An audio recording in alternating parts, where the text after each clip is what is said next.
how to turn off notification of any app in mobile. So hello guys, in this script window, I will tell you how you guys can do that. If you are facing that problem and you are suffering from notification, so how you guys can do that? For that, you guys can simply go to settings.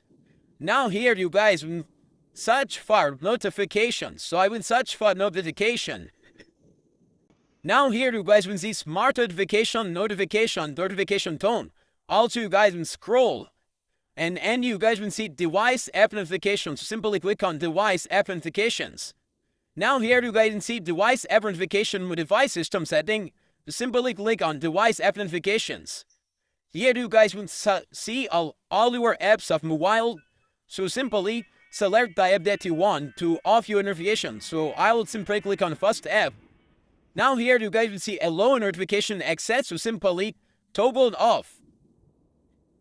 Once you click on that, you guys will see cancel turn off, so simply click on turn off.